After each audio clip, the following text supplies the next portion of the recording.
going into holiday mode on you. Yeah, they can get some volatility and get pops here and there, but many traders are going to start turning their attention to whatever Friday's jobs data is going to offer. They're going to look at the market, and after that, they'll be gone. And that's because you have a long Labor Day holiday coming up. Tuesday, everything's back to normal. Many of the school districts are already open, so it's not going to be that's a week where people take things off. It's going to bring volume back. It doesn't have to be the way it roars typically in September, but it will be back. Build that into your techniques. Now, in looking at the markets, we've reopened and we came back up in the stock indices. They were going nowhere all day long. The market is marking time. The same can be said of the gold market and some of the others. Gold has rallied into the key averages of the 100 and 200-day average where there's resistance. The dollar index was down a fraction, but you got within a one full tick of hitting the lower Bollinger Band. For me, that's close enough in an oversold market that you probably see some trade coming off. The API numbers came out this afternoon. They really won't matter much, and the EIA comes out in the morning. What's going to matter is OPEC meets tomorrow. So OPEC Plus has its meeting. They'll give us an indication as to what they want to do. Grains were selling off during the course of the day. They are trying to get back open different port locations, but there's no electricity still out of those. The Cargill, it's called the reserve elevator, it got really hurt bad. We don't know how long it's hurt, but it's a long time. It's not a couple of days.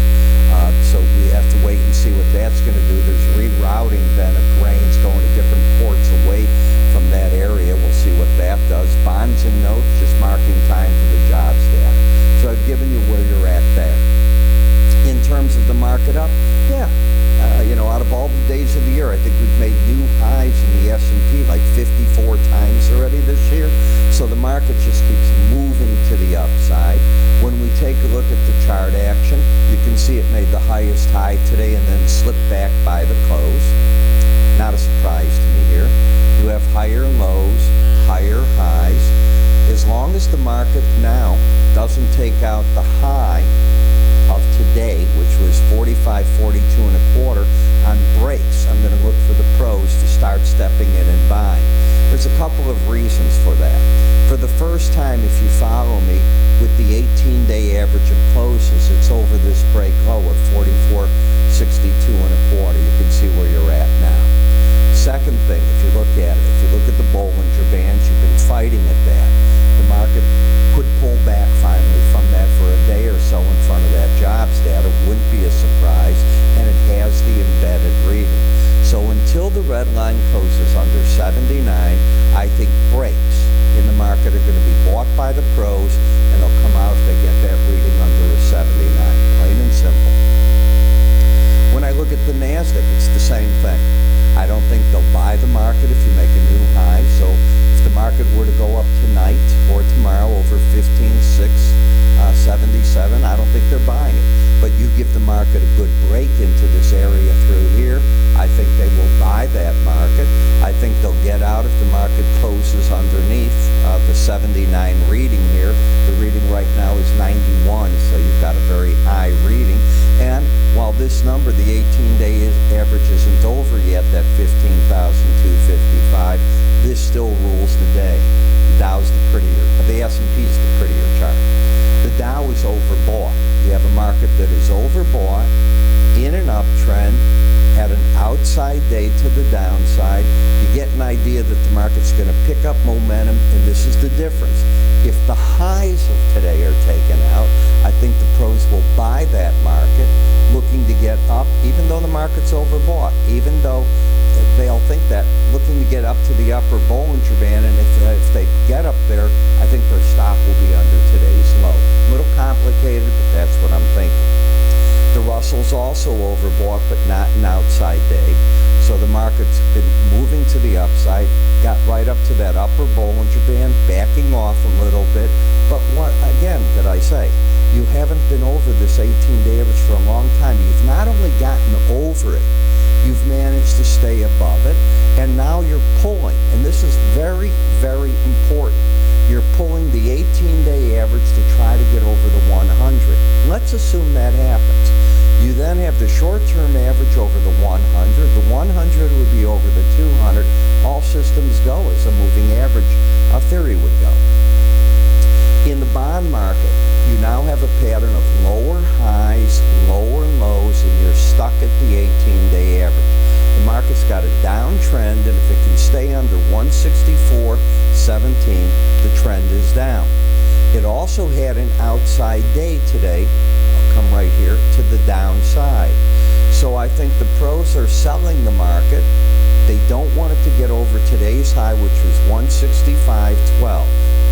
Got it? If 165.12 is taken out, the odds favor you're going to 166.10. And that's for tomorrow, and that is for the day after, into Thursday. So Wednesday and Thursday is how I'm viewing that. In the VIX cash, you're oversold. Market's in a downtrend. Resistance begins at the 18-day average to the 100. There's no good edge in this market. The edge comes in if you were to go down to 1378, and then I think you'd be wanting to write puts in the market to get back to the 18-day average. I'd let you choose which one of those futures contracts you want to go with on it. But I'm not seeing an edge here one way or the other, but a downtrend is in play. In the 10-year notes, this is not like going back here to the 30. I'm going to put this closer to that. I'm going to change the cycle here so that I get the 30, and then right after that, the 10-year. I'll try to remember that in the next day or so. But as I look at what this market is doing, you've got lower highs, lower lows, but you're staying over the 18-day average. Now, when that happens, it means bias is up. Look at it this way. You get a trend, and then you want to start filtering the trend to see if you're going to enter trades with the trend. And if you've got the bias up and the trend down, the way that I teach charting, you can do your own thing, is no, that's a neutral position. Momentum going sideways. In the dollar index, you got close enough here within one full tick of that lower band to say maybe in an oversold market on a week that you're going into jobs data, the pros are probably reaching down there and saying, okay, maybe that's an area to cover shorts and be neutral into the jobs report. Wouldn't surprise me. You got right up to the upper Bollinger Band today. We were talking about this yesterday. This is Monday's action. Here's Tuesday. You know what I'll tell you. First time when you're overbought, you hit an upper Bollinger Band, I think the pros come out. Out. I don't think they're hanging on to longer-term positions. I think they're coming out. And I think they'll get themselves now and figure out what to do, probably into the jobs data. I don't see them doing anything in front of that right now. In the British pound, you're at a resistance point. You've spent all this effort rallying back up, and what I've told you is you fight battles after you get a deep break, often back at the 18-day average. Can it just slice through it? I've seen markets do that, but you don't play for those exceptions. You're playing for the norms. And all that I'm looking for is if you get up there to have a resistance point, and it's so far, that's exactly what it's given me. So I'm waiting to see what the next event is. The longer it stays near that number, that's consolidation. It'll bring in the Bollinger Bands and give you a new trend trade to come out of that. In the Bitcoin has been the weaker part of this. Ethereum's been stronger recently than the Bitcoin. You've got lower highs, lower lows. But again, this is a correction in a market where it's got a trend down, but the bias up, so that's a contra-trend move to the downside. We expect to hit, at least I expect to hit the 18-day average because you lost the embedded reading. Here you're embedded. When you lose it, I'm looking for a challenge back to that 18-day average. We'll see if I get it or if I miss it, but that's what I think is going to happen there. In Brent versus WTI crude, the November versus November. You're still moving out. Obviously, you're looking at what's going to happen in U.S. oil with all this non-movement. You know, we're not going to be exporting much of anything right now out of the Gulf. I think you realize that. We can import on the East Coast our needs. That's not going to be a problem for us. But export's probably not going anywhere right now. In the Brent, you're very overbought, not embedded. I'll let somebody else want to own that at this point in time. Trend is up, I see that. Same in the yacht, but same thing, too overbought. I think when you get overbought, you don't attract new money coming in the market.